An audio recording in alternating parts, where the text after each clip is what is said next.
Querido, gentilmente abra sua Bíblia comigo, por favor. Vamos à meditação da palavra de Deus, o livro do Gênesis, capítulo 12, versículo de número 2.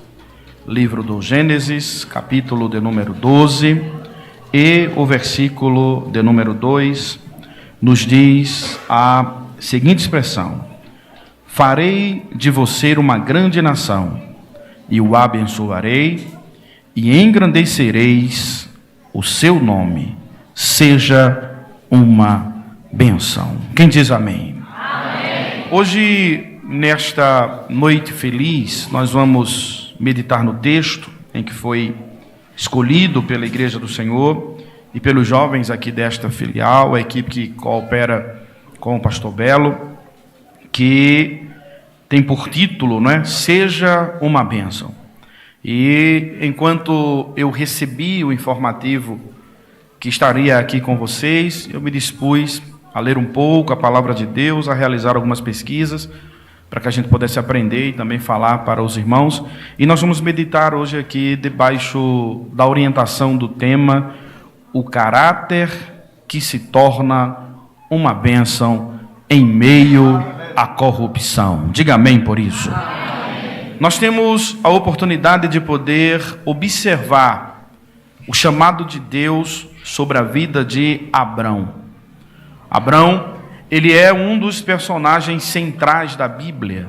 Podemos dizer que depois de Cristo, talvez Abrão seja o personagem que nele esteja centrado as promessas, os valores, as leis. Por conta da promessa que Deus realizara a Abrão, que nós estamos aqui nesta oportunidade. Abrão é uma figura importante para o cristianismo, mas não apenas para o cristianismo, né? De Abrão surgiram talvez os maiores movimentos religiosos do mundo: o cristianismo, o judaísmo e também a religião muçulmana.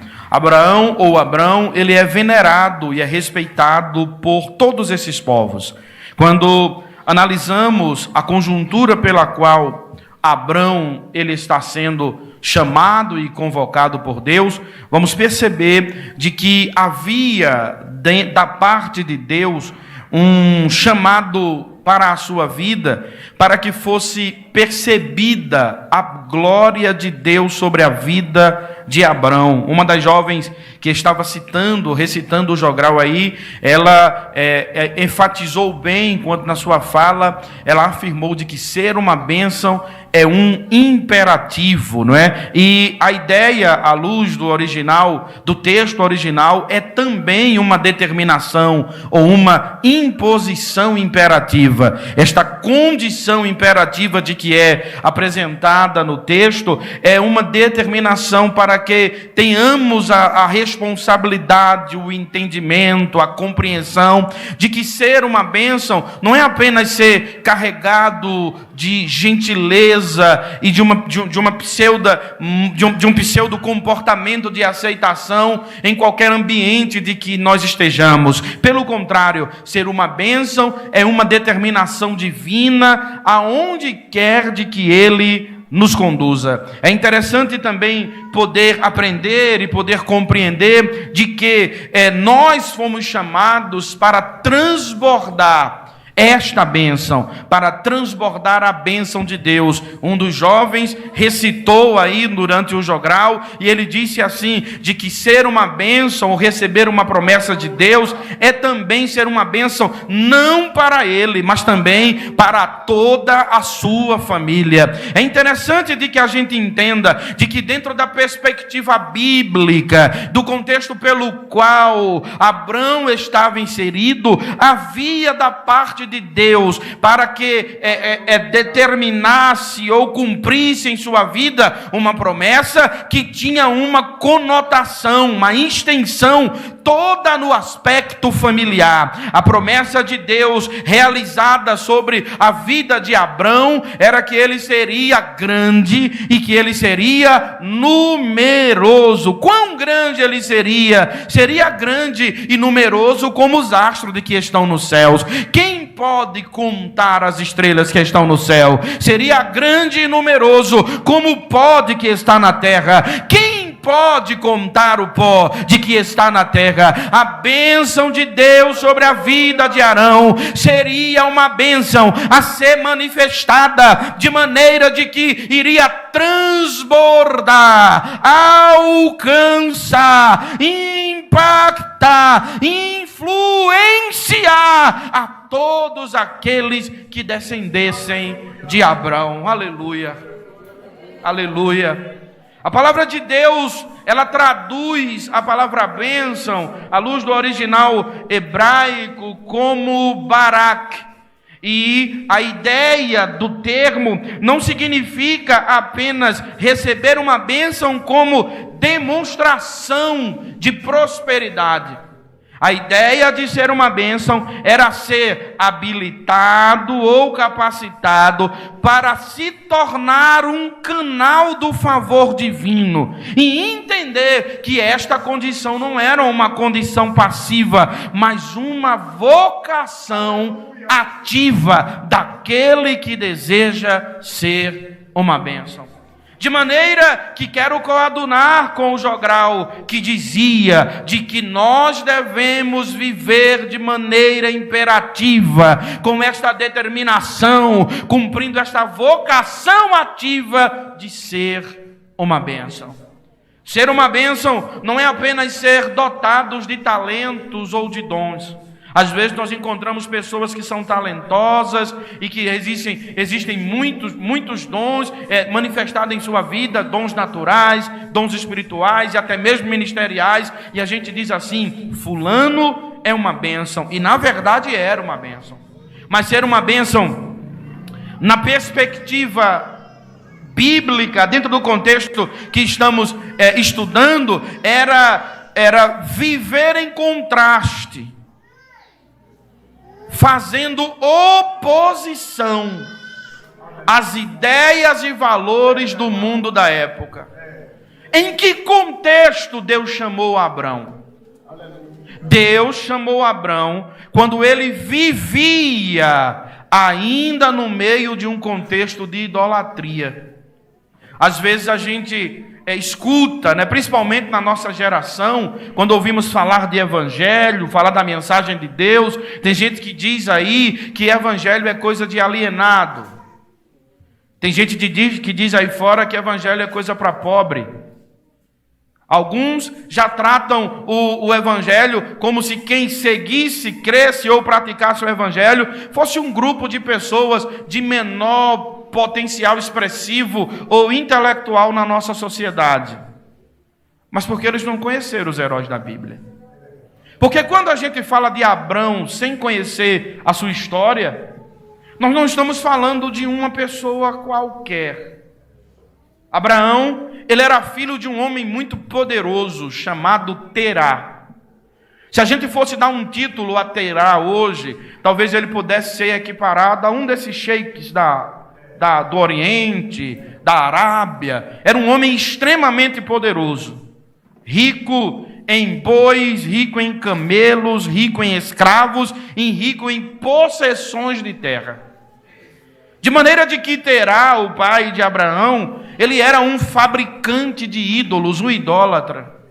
E é possível de que a gente compreenda de que Abraão também foi criado dentro deste contexto de idolatria. E o que foi que Deus disse a Abraão? Saia, deixe esta terra, saia do meio da sua parentela e vá para uma terra em que eu vou te mostrar. Como disse o jogral, vou me apoiar no jogral de vocês aqui, porque eu estava anotando tudo ali quando vocês estavam falando. Como disse o jogral, é um imperativo. É um vocativo, ou uma vocação ativa, é o que eu quero dizer. E esta vocação ativa nos leva a ouvir a voz de Deus, compreender esta voz e agir de modo a obedecer a voz de Deus sem nenhum questionamento. Às vezes ouvimos até mesmo a voz de Deus, nos chamamos para viver uma vida em contraste a uma vida de corrupção, mas a gente tem tantos questionamentos para fazer. São tantos porquês, são tanta dúvida. Hoje a gente tem a facilidade, a tecnologia, ela tem sua característica positiva. Se a gente quiser chegar num lugar, pega o nome do CEP, da rua, bota lá no GPS e o GPS traz de onde você estiver, pelo sinal de satélite, ao local que você deseja. Eu saí da cidade onde estava e quando coloquei o endereço na igreja do GPS, ele me disse até como é que estaria a possibilidade do trânsito. E se em que velocidade eu andasse, qual era mais ou menos o horário de que eu ia chegar. A tecnologia é uma coisa interessante. Mas quando Deus mandou Abraão sair, Deus não entregou um GPS na mão dele.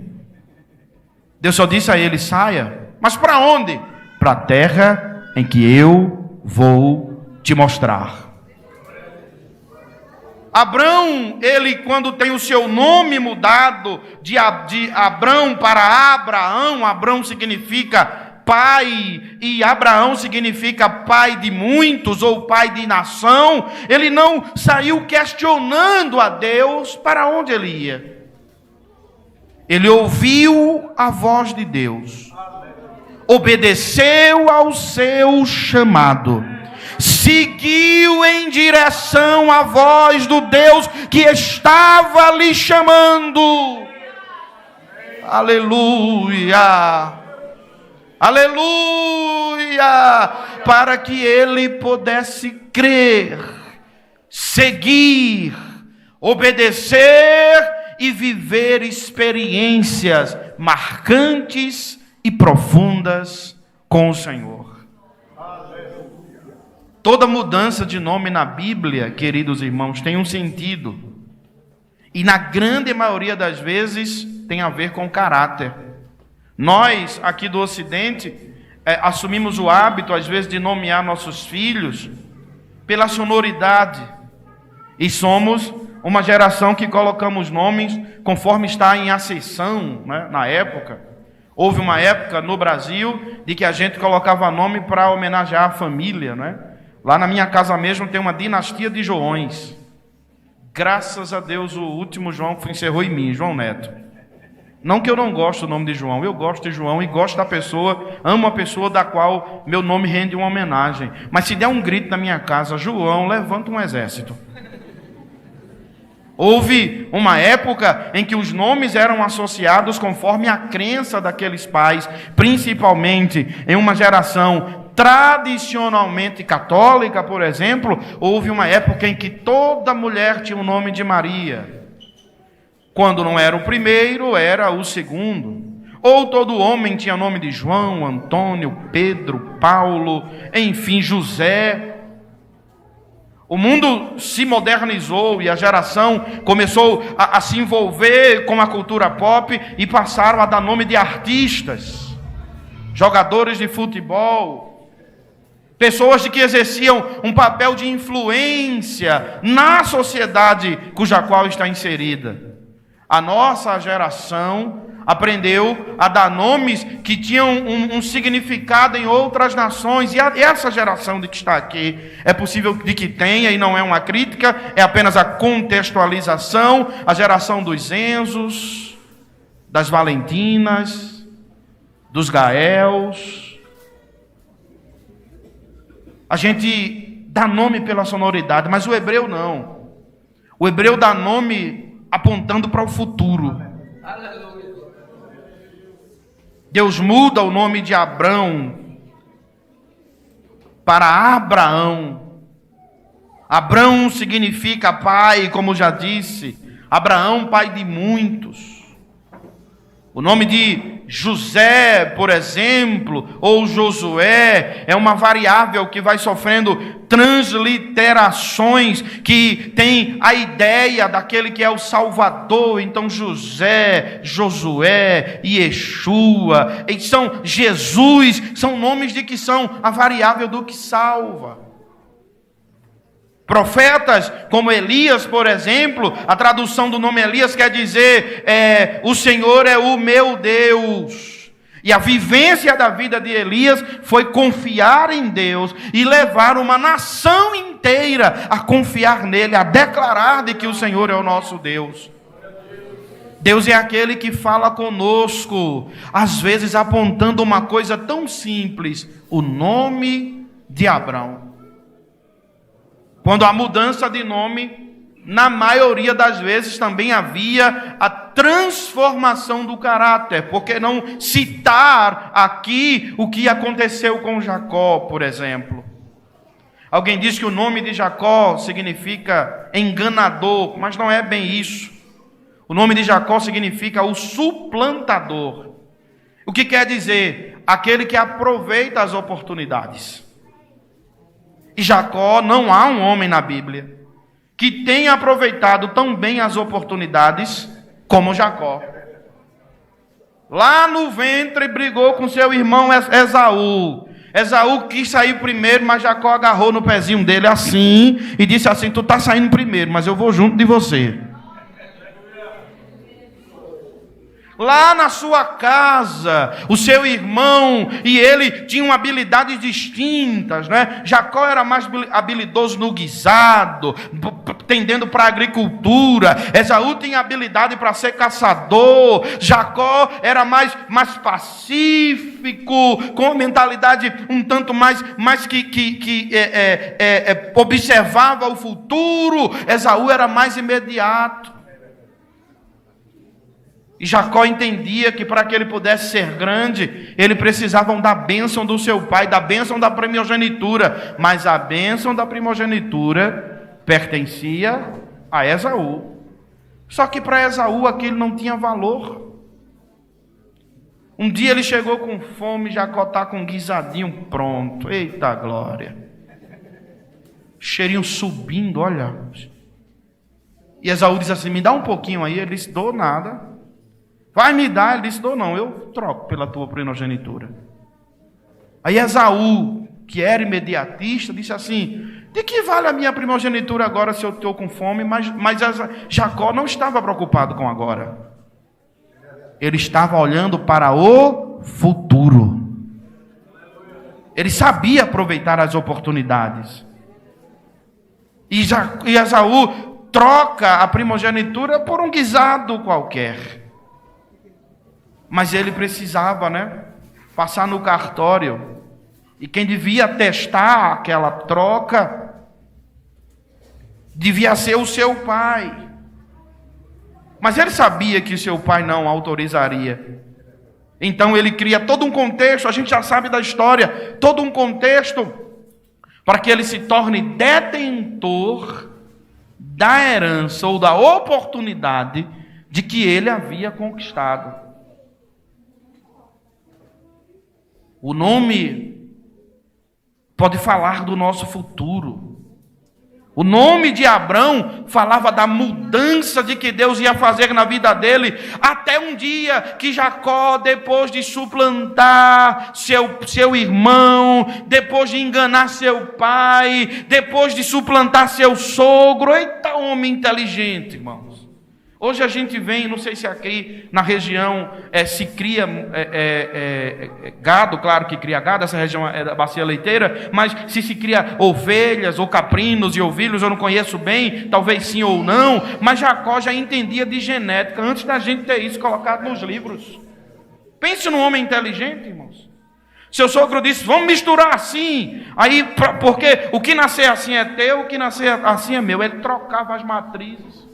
Só quem ganhava era ele. Pense num camarada inteligente, num indivíduo inteligente que sabia aproveitar as oportunidades. Ah, mas não era lícito. Também não. também não estava manifestando ilicitude, porque não havia proibitivo para que ele não invertesse as cruzas, os cruzamentos. Mas um dia, Jacó vem assustado, ouviu dizer que seu irmão Esaú estava furioso e queria matá-lo. Apressou o passo, disse: vocês, família, vão na frente e eu vou pegar esse caminho aqui. Mas no meio do caminho tinha um vale chamado de Jaboque, que a gente pode chamar do Vale da Transformação. E Jacó entra no vale, no meio do caminho, ele encontra uma figura, um anjo do Senhor, e ele, naquela batalha terrível, ele agarra na perna daquela figura celestial e diz assim: eu não te largo enquanto tu não me abençoares. Aí o Senhor, se você ler no texto, está lá de letra maiúscula, a palavra anjo, e isto é um indicativo do ponto de vista teológico de que chamamos de teofania, era Deus se fazendo visível. Jacó literalmente brigou com Deus, diz assim que o Senhor perguntou a ele: qual é teu nome? Ele tinha a primogenitura de quem? De quem ele tinha a primogenitura? Ele poderia ter dito que era, mas ele disse que era quem?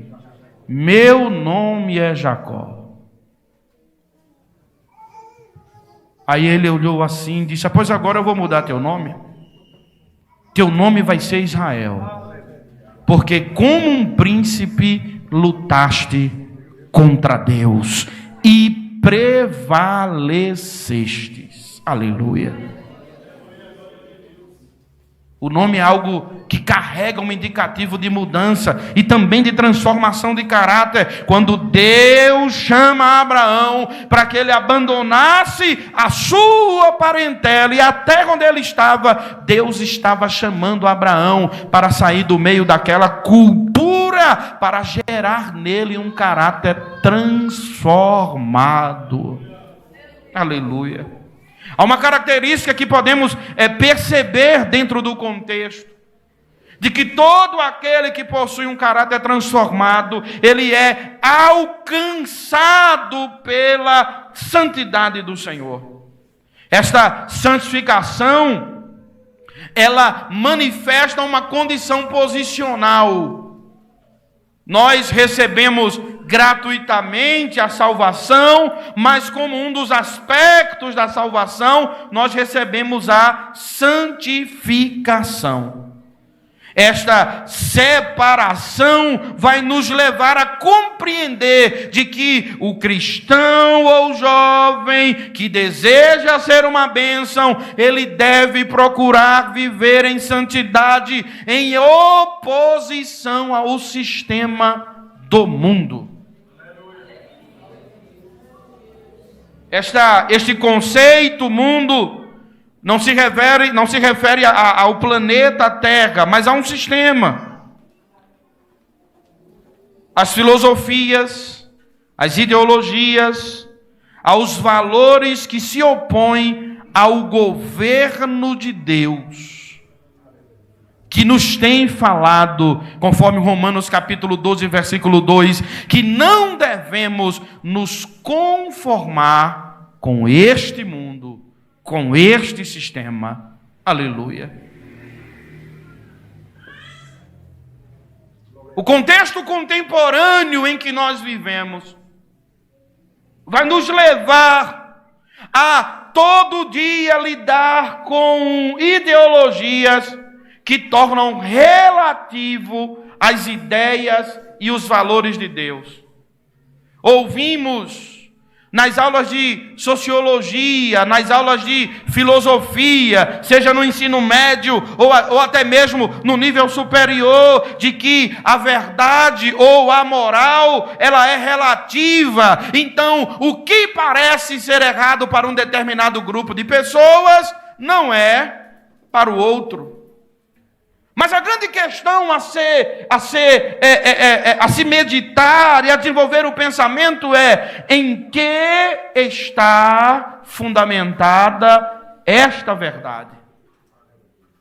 Logo, se eu tenho um caráter cristão e entendo de que ser santo é uma necessidade para a minha vida, eu devo procurar viver em oposição ao sistema, em oposição ao mundo, em oposição às ideias relativistas, tanto de relativismo moral, como de materialismo, como de hedonismo, que promovem uma vida centrada nos desejos transitórios, efêmeros e imediatos, que destrói o conceito de verdade bíblica, verdades divinas, e reduz a nossa vida apenas a viver ao agora. O hedonista é aquele que vive em busca do prazer imediato. E este prazer imediato, ele está sendo anunciado diariamente, no rádio, na televisão, na internet. Às vezes nas coisas mais simples, no modo de comer, no modo de vestir, em como se conquista as coisas. Não se tem mais um caminho para se conquistar. Já tem até crente achando que pode ficar rico jogando no tigrinho. Fala a Deus. Já tem até crente achando que fica rico em apostas que são realizadas pelas redes sociais. Eita, glória a Jesus. O imediatismo vem absolvendo e trazendo ideias que fazem com que as pessoas tenham o seu senso de santidade afligido. Logo, a ideia hedonista diz assim: o amor é relativo, porque a moral é relativa. Se o amor é relativo porque a moral é relativa, na verdade eu posso amar quantas pessoas eu quiser. E nós somos a geração que estamos conhecendo a manifestação do poliamor, que é uma expressão não apenas de um ato de manifestação de amor no sentido fraterno, mas é uma expressão de manifestação de amor no sentido erótico, no sentido profano, no sentido promíscuo. E a manifestação de um poliamor está dizendo: o indivíduo só pode amar uma pessoa, 2, 3, 10. Ele pode amar ele e ela pode amar ela. E tudo, não é a amarela não, ela pode amar ela. E tudo tornou-se normal, comum. A ideia de relativismo, ela fere os princípios de Deus e tem levado as pessoas a viverem em busca do prazer imediato. Eu tenho que ser feliz agora.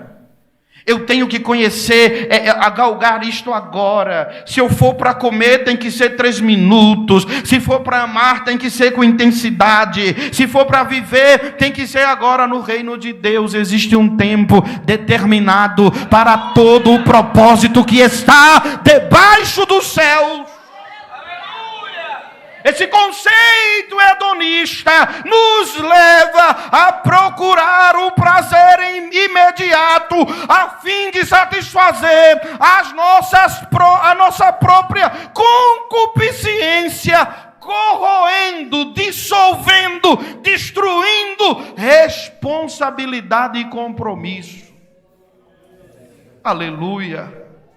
Nós precisamos manter firme o compromisso que temos ao Senhor. Mas pastor Neto, evangelista João Neto, e o que é que a Bíblia ou a santidade ela diz em resposta ou em oposição a esse sistema? Aleluia. Ela nos conduz a levar uma vida de separação para Deus, viver de acordo com a sua vontade absoluta, valorizar o que é eterno encontrar a verdadeira satisfação nele, como já disse a princípio, não se conformando com este mundo, mas transformando pela renovação do vosso entendimento.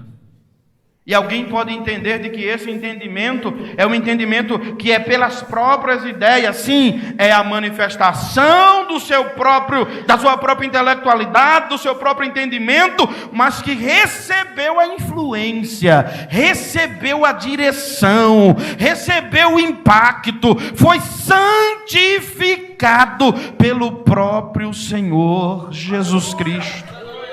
Aleluia. Experimentar, diz o texto, a boa, a agradável, a perfeita vontade de Deus é uma refutação direta, uma rejeição direta a aceitar o hedonismo como algo natural. Aí eu preciso fazer porque todo mundo faz. E eu sei que a mãe da gente tinha o hábito de dizer assim, né? Isso vai ficar gravado, talvez Dona Rita, minha avó, assista. E ela dizia sempre a mim, mas você não é todo mundo. Ah, mas fulano, pastor, faz isso, mas você não é fulano. Ah, mas todo mundo está agindo desse jeito, mas você não é todo mundo. Quem é você no reino de Deus? Você é aquele que anda em oposição àquilo que o sistema está dizendo. O caminho de promiscuidade, da vida imoral e de tantos outros conceitos ideológicos da nossa geração tem levado muito até mesmo dos nossos jovens a não serem perseverantes no caminho. Mas é porque ele mudou o olhar. Mudou o olhar.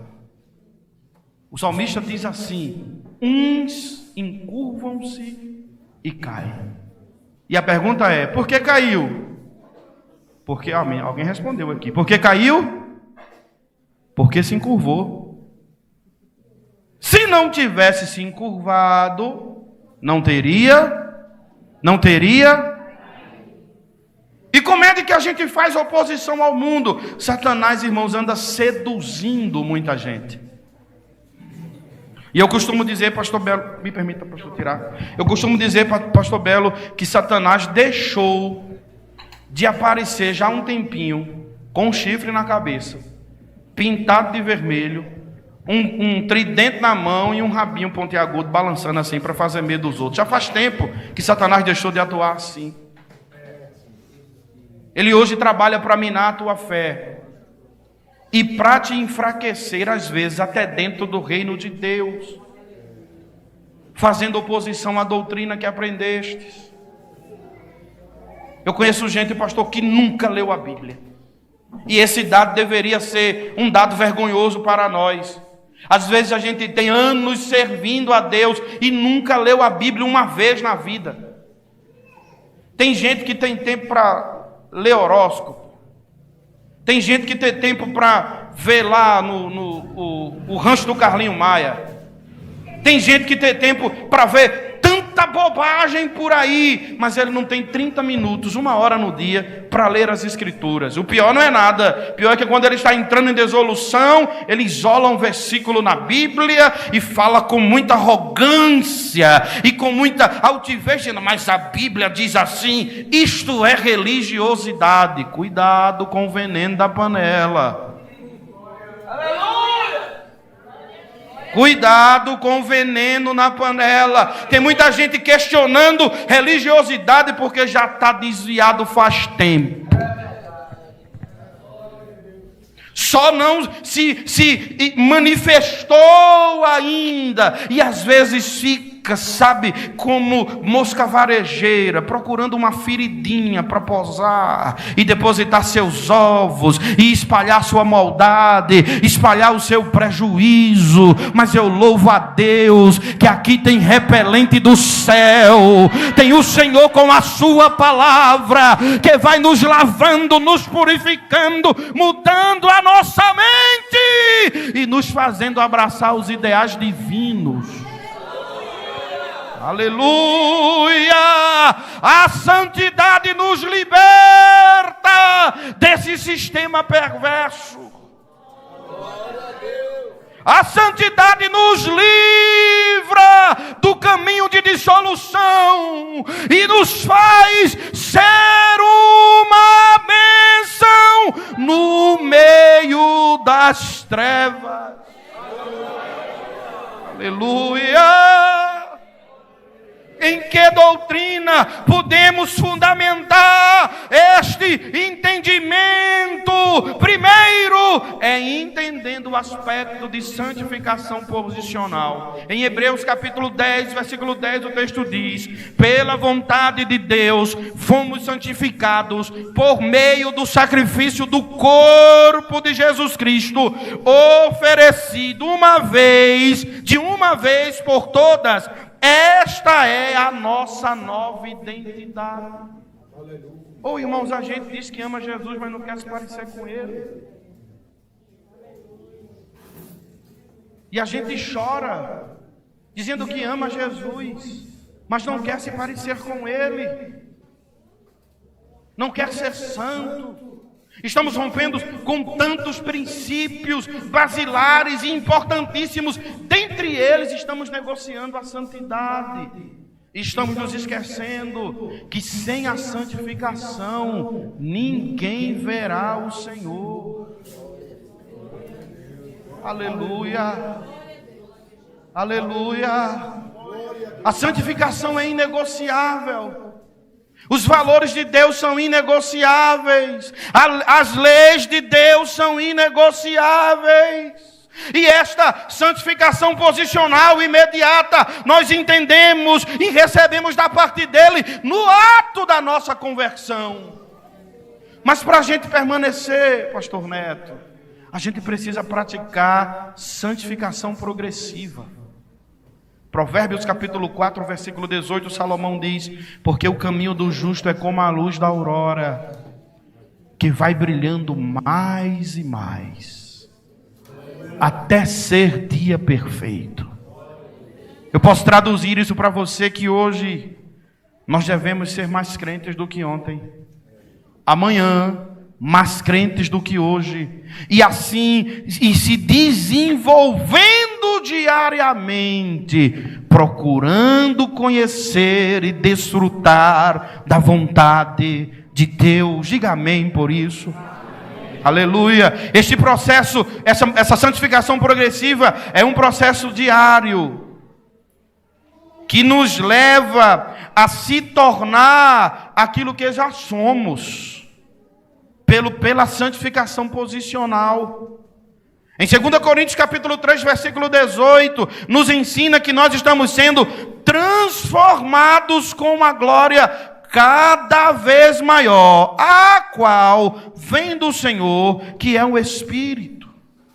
Este processo envolve uma batalha espiritual onde o velho homem, a natureza pecaminosa, vai gradualmente sendo vencida e substituída pelo novo homem, a vida de Cristo em nós. Essa santificação nos torna uma real bênção para o reino de Deus e para todos aqueles que estão à nossa volta. Aleluia.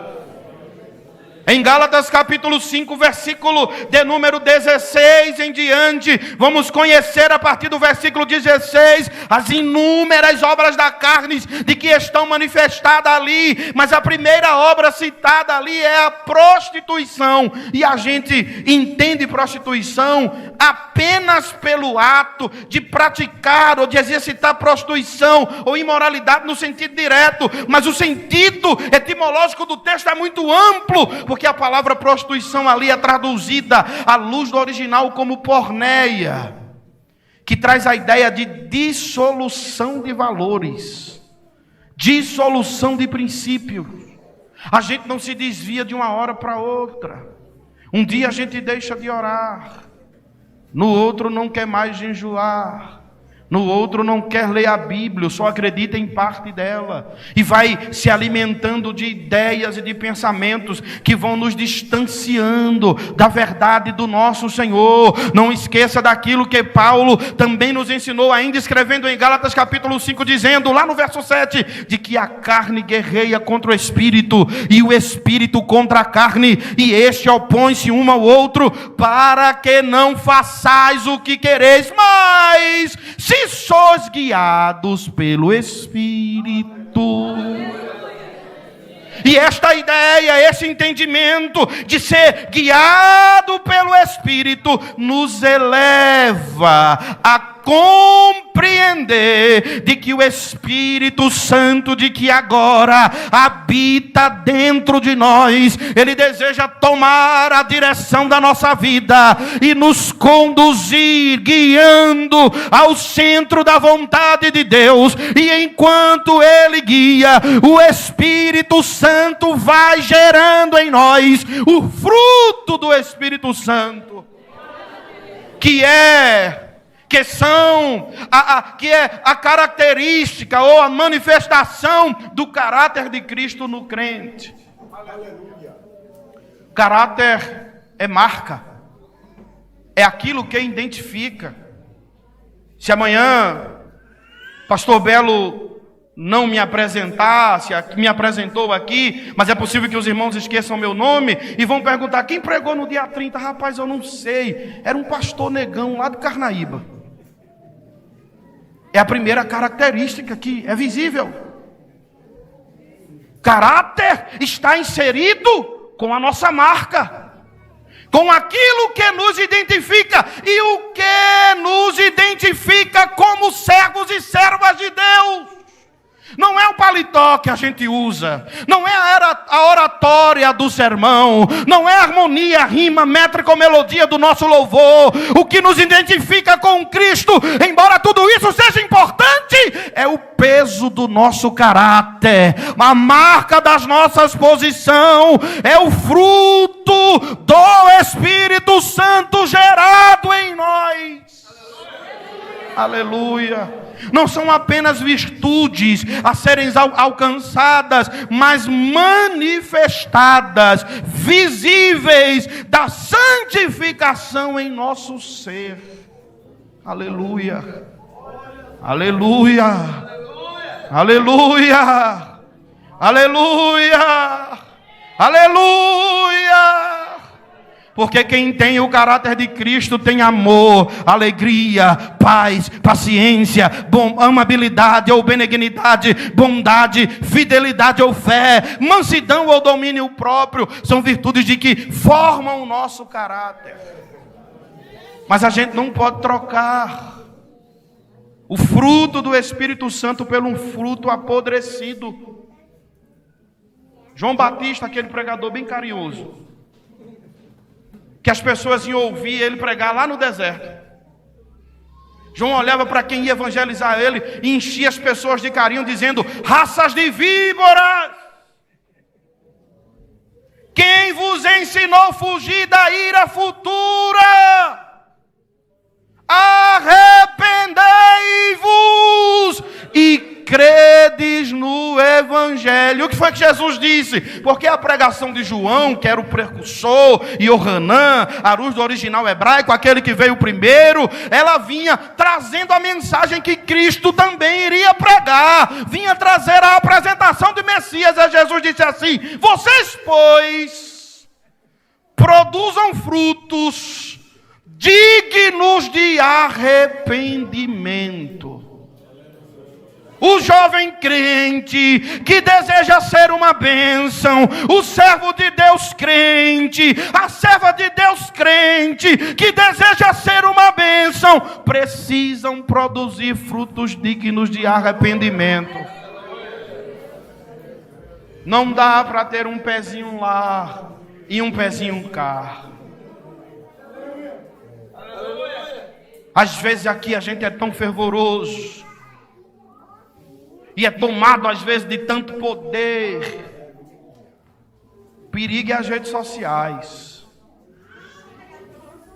Perigo é olhar o playlist que escuta. Fala a Deus. Aleluia. Perigo é ouvir as conversas que estão arquivadas ou trancadas no WhatsApp.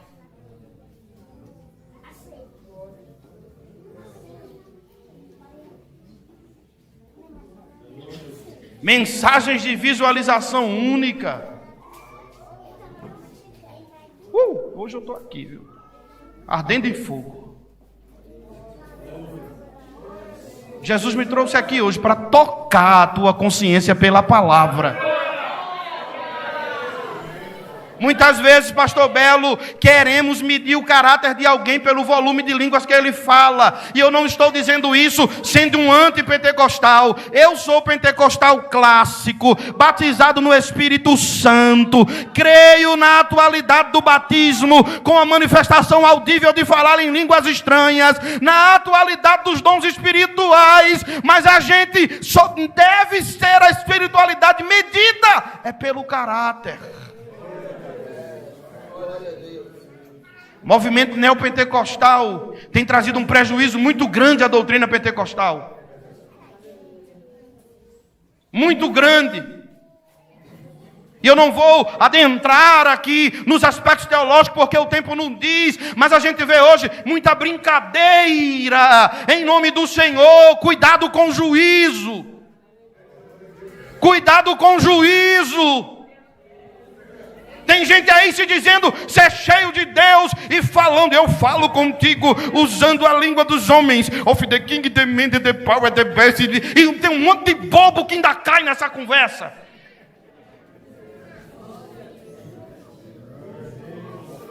Gente que se espanta porque alguém falou língua. Oh, irmão, é o caráter.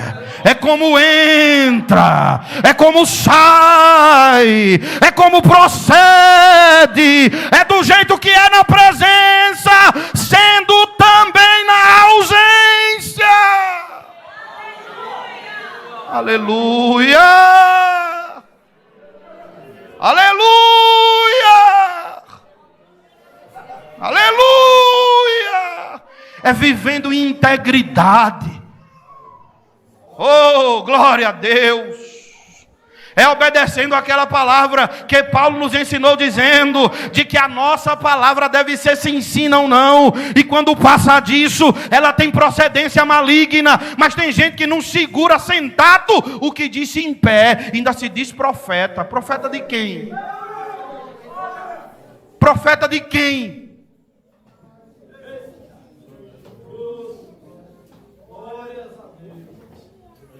Oh, glória! Oh, glória! Vivendo uma vida de comportamento dúbio.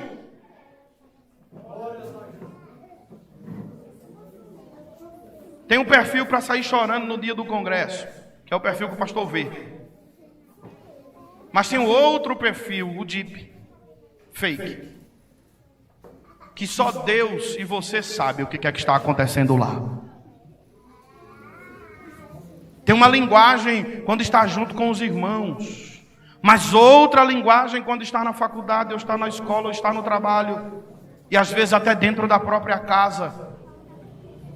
Tem uma postura quando está diante de uma grande massa, mas uma outra postura quando está com aquele outro grupo que você não deveria andar. Aleluia. Quem tem ouvido para ouvir, ouça. o que o Espírito diz à sua igreja. A nossa honestidade reflete a nossa fidelidade inegociável com Deus. Salomão disse em Provérbios capítulo 10, versículo 9: quem age com integridade anda em segurança, mas quem segue caminhos tortuosos será descoberto.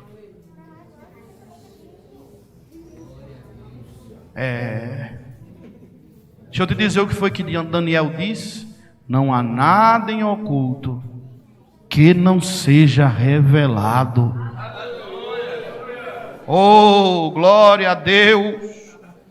Anda de maneira segura, firma os teus pés em direção ao reino, caminha em direção à verdade, abraça a verdade e o compromisso de Deus, anda em um caminho de segurança, deixa o sangue dar na canela se possível, mas não desvia do caminho, não abandona a fé, não nega a verdade, segura a doutrina.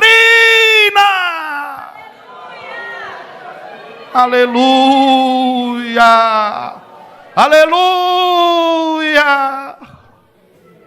Abandonar a vida de libertinagem e procurar viver uma vida pura. Esses dias eu conversando com jovens lá da igreja, e um deles diz que vive sendo questionado, e às vezes é motivo até de zombaria, de zombação por algum, porque ele ainda é virgem.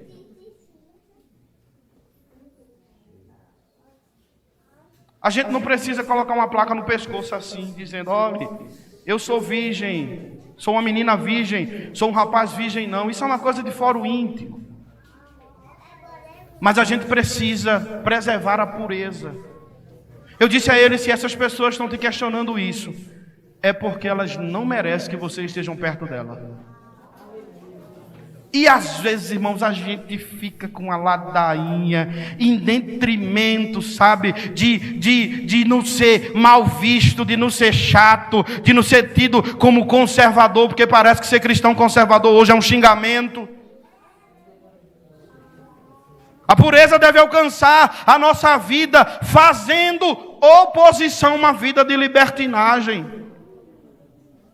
A pureza é a manifestação de um coração onde não há apenas ausência do pecado, mas há uma presença e uma demonstração de dedicação total a Deus. Ah, mas fulana já tem tantos anos e nunca teve um namorado, ou nunca coabitou intimamente com ele. Ele casou com você? É seu marido? Já foi noivo?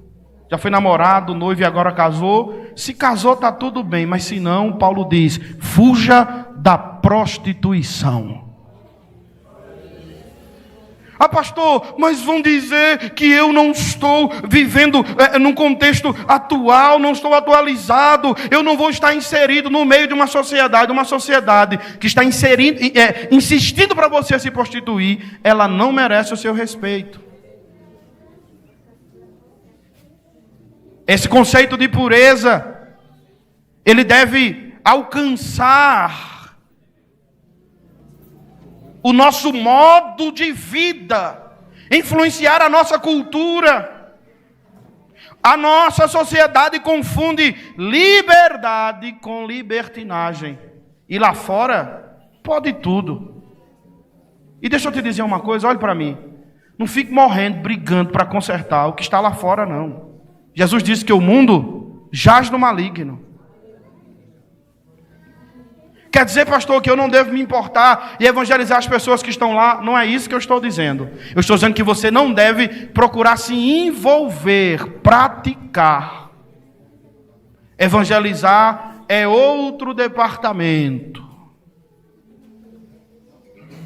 Mas às vezes a gente quer se sentir inserido.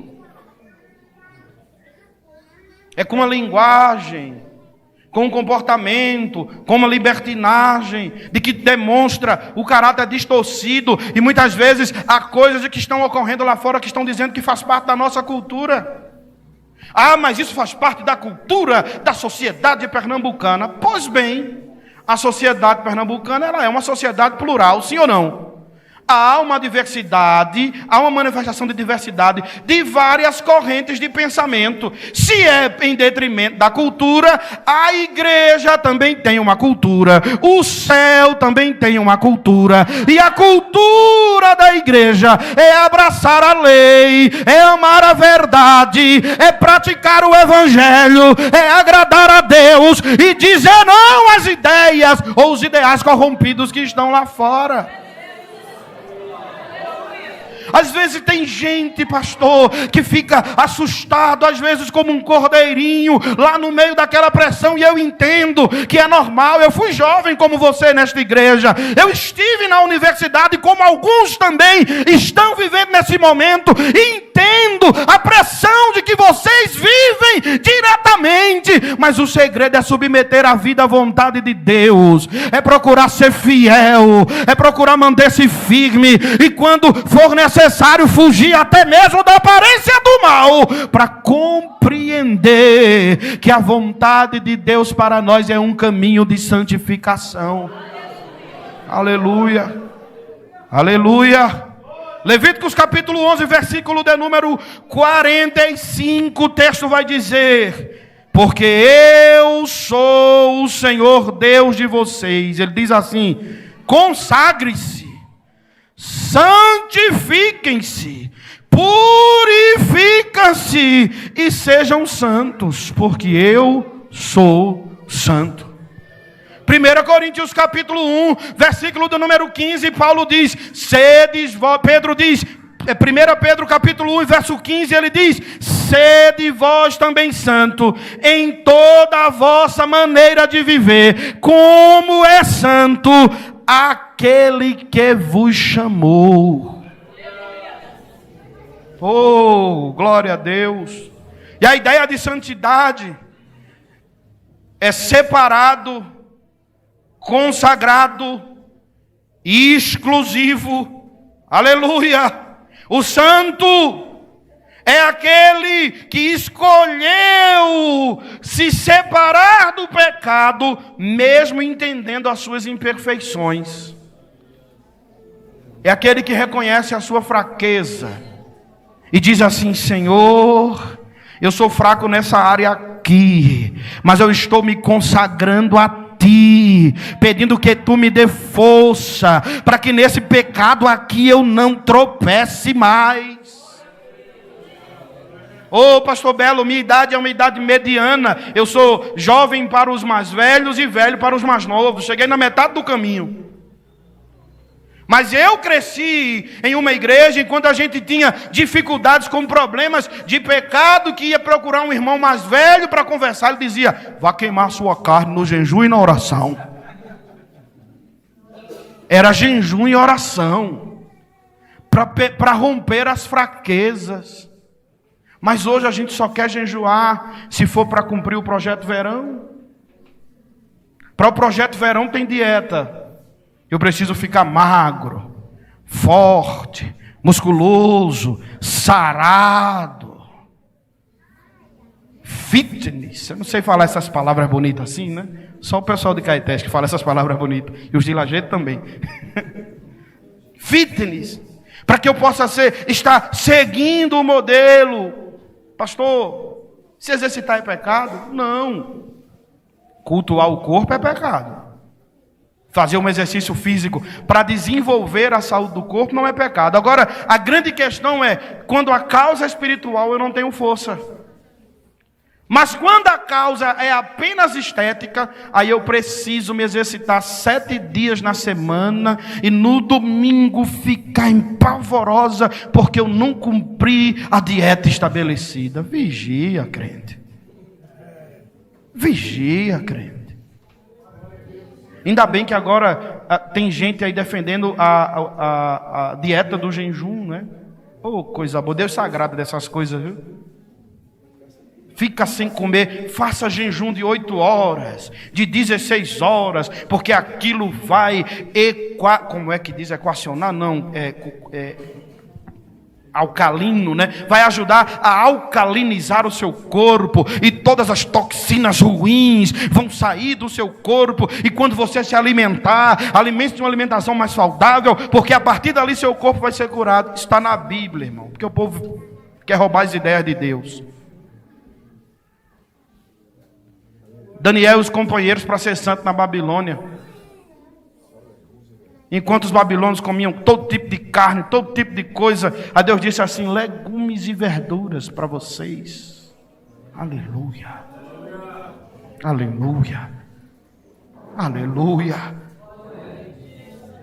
O problema é que quando é para tratar uma questão espiritual, a gente não tem força. Mas quando é para viver qualquer coisa que vá trabalhar na construção da minha imagem, aí tudo é permitido.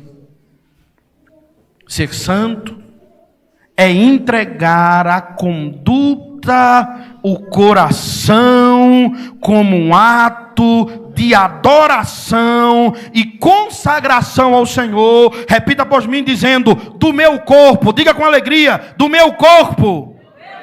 Diga assim: da minha mente e das minhas emoções. Corpo, alma e espírito deve ser entregue a Deus. E deve ser santificado. E qual é o elemento que Deus usa para santificar a nossa vida? É a palavra. Você pode ter jejum de tudo, irmãos, menos da palavra. Deixe de comer macaxeira, angu, cuscuz. Coma só salada, eu não sei, mas sua fome pela palavra nunca deve diminuir. Por quê? Porque a palavra de Deus purifica o nosso pensamento. Salmo de número 119, versículo 9, o salmista pergunta: como purificará o jovem o seu caminho? E a resposta é: observando, vivendo de acordo com a tua palavra. Aleluia, aleluia, aleluia, aleluia, aleluia. O nosso corpo, ele é templo e morada do Espírito Santo de Deus. Não é errado você acordar pela manhã, fazer uns marinheiros, flexões, bota uma calça, um tênis, os meninos, né? Uma camisa, vai dar uma corrida, uma pedalada, não é pecado. De maneira moderada não é pecado. As irmãs podem se vestir de maneira pundenda, honrosa, e dar uma carreirinha, fazer um exercício, também não é pecado. E o que é pecado? É trocar pelo que é sagrado. Ah, eu tenho que ficar bonito ou bonita, porque senão eu não vou estar vivendo em conforme o padrão, né? Padrão muda, viu, irmãos? Padrão muda. Nos dias de Daniel, por exemplo, bonito era ser gordo. Não era? Bonito era ser gordo. Ser magro era sinônimo que estava fora da peleja. O diácono aqui mesmo, se vivesse com o dia de Daniel, estava rindo para o senhor, irmão. Já eu estou no meio do caminho, né? Cheguei no sertão com 80, já estou com 98, olha só. Então estou no meio do caminho, já sou um gordinho.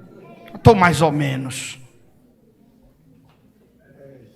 Mas na nossa geração, bonito é ser magro. Então nessa geração, o senhor é lindo e eu estou na curva para baixo. É interessante que a gente entenda de que os padrões mudam conforme o momento ou a necessidade, mas os padrões de Deus não. Acho que você não me entendeu. Os padrões humanos mudam conforme o momento e a necessidade, mas os padrões de Deus não. Eles são eternos.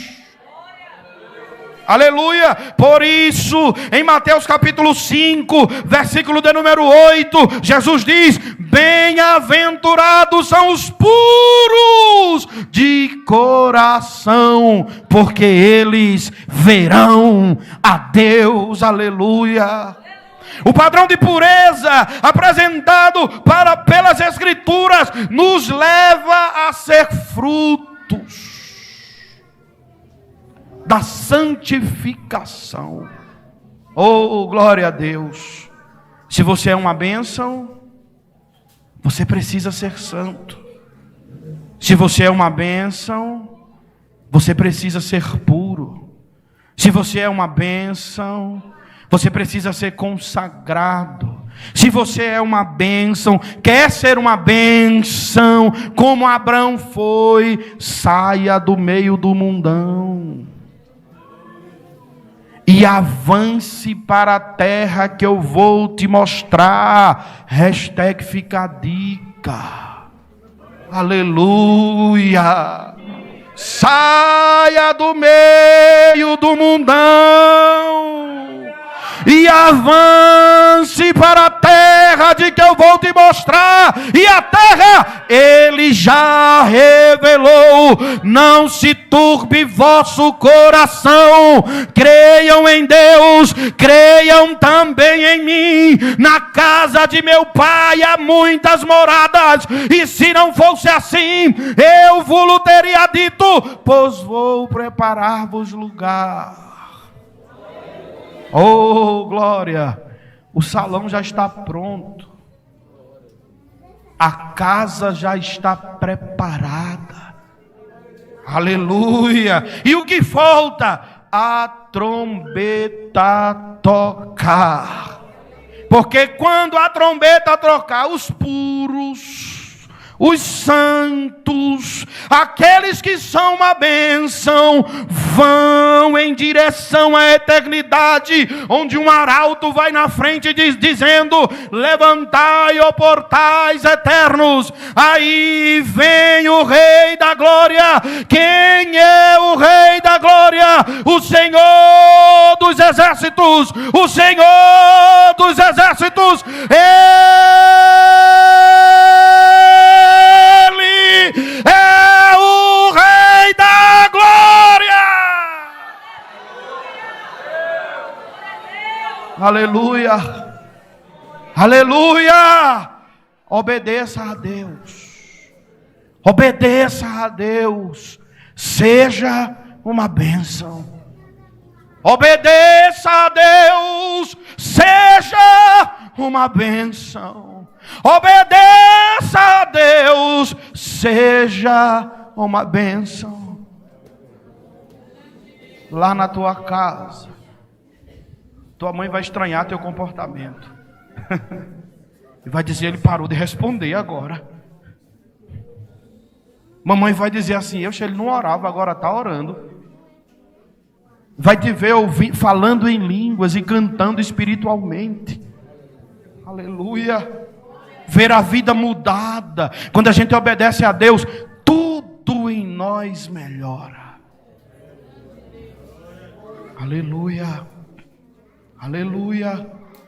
Há um hino, não é? Da minha época, não da de vocês, que diz assim: se atentamente ouvir a Deus e os mandamentos seus obedecer, o Senhor meu Deus me exaltará sobre todas as nações.